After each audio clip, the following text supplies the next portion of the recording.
moon hung low in the velvet sky, its pale light pooling in the pit like a celestial spotlight. The crowd's roars ebbed and swelled, a chorus of feral excitement and bloodlust that matched the fevered glint in their eyes. Fitzroy and Garret sat flanking Sahale, her white eyes fixed on the spectacle below. The clash of steel, the crunch of bone, the guttural cries of the dying, all of it mixed with the humid night air, thick with sweat and the metallic tang of spilled blood. The victor emerged from the carnage, his chest heaving as he bowed to Sahale. She returned the gesture with a slight incline of her head, her face betraying neither approval nor disdain. The pirate left the arena to claim his grim reward, a prize of flesh that was dragged off into the shadows and darkness of the night. Fitzroy swallowed hard, his stomach knotting as the realization of his own impending descent into the pit took hold. Sahale's voice sliced through the din, cutting straight to the boys. "You have watched now for many moons," she said, her tone measured yet unyielding. "It is time for you to fight again." The crowd erupted, their voices a cacophony of chants and cheers, urging the boys to descend into the arena. Fitzroy exchanged a glance with Garret, the unspoken tension between them heavier than the humid air. Slowly they stood and made their way toward the pit. The steps down felt steeper this time, the shadows deeper, the air seemingly turned colder. But this time, there would be no hesitation in their movements. They entered the pit not as boys dragged by fear, but as combatants with survival, the ultimate prize. In our hearts, we knew the fight was ours, earned through our tortuous training. But the question still lingered. Was I willing to kill? Could I land the fatal blow? The crowd surged forward, their chants swelling with anticipation as their opponent leapt down from the pit's upper wall, the inhumanly giant pirate. His body shook the ground as it landed, the earth quivered, his presence eclipsing the space.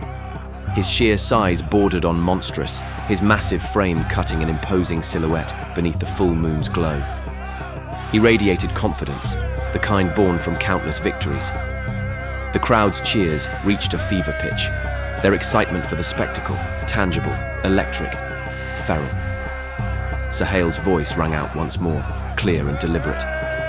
"Do not cheat death today," she said, "for he will take his share either way." And then it began. The giant charged with a roar, his massive strides closing the distance in seconds. There was no hesitation, no pause to claim a weapon. Only sheer, unrelenting power. Fitzroy and Garret barely had time to react before the giant's shoulder slammed into them like a battering ram, sending them sprawling. The crowd's cheers turned to laughter. The sight of the boys' overconfidence shattered delighting them. The boys scrambled to their feet, shaking off the initial shock. Fitzroy met Garret's gaze. No words were needed. Their silent understanding, unspoken but clear. They split, each running in opposite directions to divide the giant's focus. For a moment, it worked. The giant hesitated, his eyes flicking between the two before settling on Fitzroy, like a rhinoceros chasing a mosquito. The giant's bulk moved with surprising speed as he pursued Fitzroy. Fitzroy ducked and weaved, his breath coming in short gasps, but the blows began to land, glancing strikes that sent jolts of pain through his ribs, his shoulder, his back. Garret sought to use the distraction to their advantage, slipping behind him and striking a blow at the giant's foot with a club scavenged in haste. The giant howled in fury, turning his wrath on his attacker with a swipe of his massive arm that sent Garret tumbling across the pit's floor. Fitzroy saw an opening a moment and seized it. Retrieving a dagger from the scattered weapons, its blade cold and sharp, he turned to measure his prey, waiting for an opening. As the giant raised his arm to deliver another blow to Garret, Fitzroy lunged forward, dodging beneath the giant's swing and plunging the dagger into his calf. The weapon bit deep, and the giant's roar shook the very ground as he stumbled, his leg buckling beneath him. "Now!" Fitzroy shouted, his voice hoarse. Garret nodded, rushing toward him. Fitzroy crouched, linking his hands to form a foothold, and launched Garret into the air. Garret landed on the giant's upper torso with a force that knocked the enormous man off balance. The ground trembled as the giant collapsed, his enormous limbs flailing. Fitzroy moved quickly, dodging and weaving, before plunging the dagger into one of the giant's hands, pinning it to the earth. Garret followed suit, wrestling the other arm down and holding it with all his weight. Fitzroy stumbled toward the edge of the pit, his vision blurring as his body screamed in protest. A lone boulder, a stone of great weight resting near the pit's edge. Fitzroy stooped. The weight of the stone was daunting, but he knew what needed to be done. With a guttural cry, he strained to lift it, his muscles quaking with the effort. The crowd screamed, the monkeys screeched, and even the giant began to yell, a shrieking sound of desperation and defiance. Fitzroy staggered under the stone's weight, straining to arrive at the fallen pirate's head as he lay pinned to the ground. Drawing upon all of his strength, a strength he did not know he had, one bolstered by the will to survive, the boy raised the boulder high above his head, his legs trembling beneath the strain. For a moment, the world seemed to hold its breath. Then with a final roar, Fitzroy let the stone fall, followed by a brief silence. And then a sickening sound, a crushing thud followed by a spray of blood.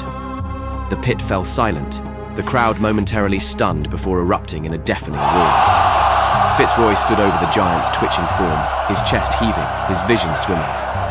Garret rose slowly, his eyes meeting Fitzroy's. They didn't speak, but the shared look between them was enough, a mixture of triumph, disbelief, and the faintest trace of something darker. And then, Sahale appeared with them in the pit. She moved like a phantom, her presence felt before it was seen.